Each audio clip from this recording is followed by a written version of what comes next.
Number 125 from the Indicator range is Bellman and True, and this is one of the two releases that I picked up from their recent sale that I was really interested in. I almost picked up Bellman and True when it came out. It was one of those movies that just kind of interested me just when I heard about the synopsis, starring Bernard Hill as a computer programmer who seems to be on the run from this low-level kind of gangster with his stepson.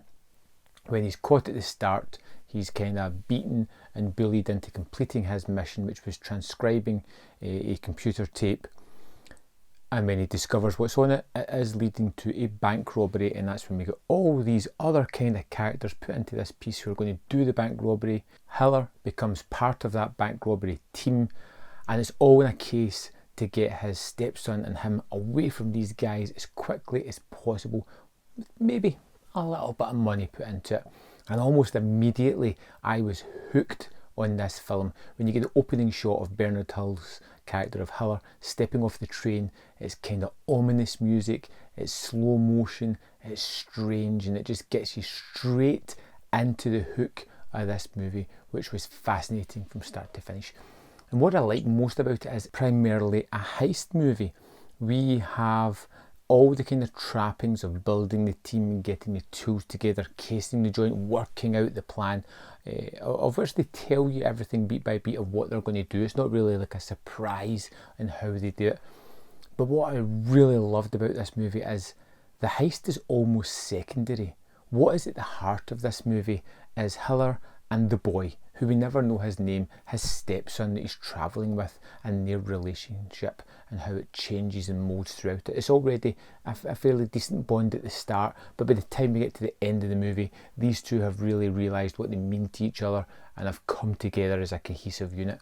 And that was what I found wildly fascinating about this movie, the way it does have the action set pieces, the thrills, the action, the fights, but it's also got this really solid emotional core right through the centre of the movie that just makes it fantastic to watch. You get Bernard Hill's performance, who at the heart of this piece is just fantastic, as this subdued, kind of stony-faced man that doesn't give too much away, who's constantly thinking behind the scenes of what he can do to get away from this.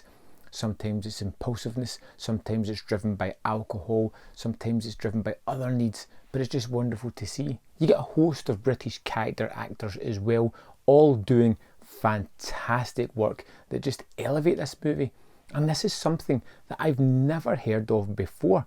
I mean, even when by the time we get to the robbery, I'm already fully invested in Hiller, the boy, and the criminals, and how even they relate to one another, and how the constant shift in the power dynamics is always changing.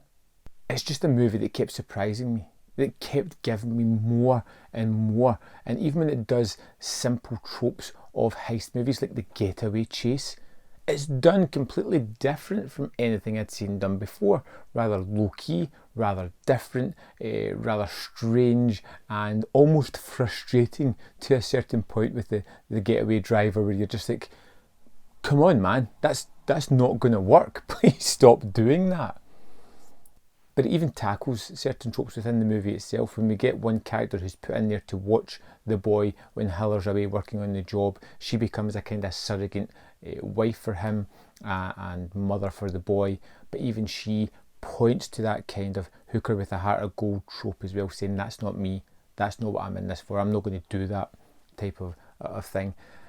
And one of the greatest ideas I think I've ever seen in a movie is the idea of backstory and how it is delivered within the movie. You don't need lots of details, but the way it's told is fantastically unique, and it doesn't really feel like exposition, which is what it is.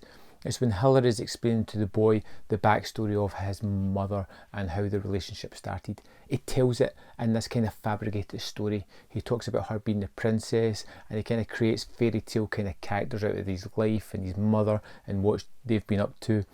And it just creates a really nice story. Now, the boy can read between the lines and knows what's going on, but it's just a great way of delivering information to the boy and information to us, and it's wonderfully done.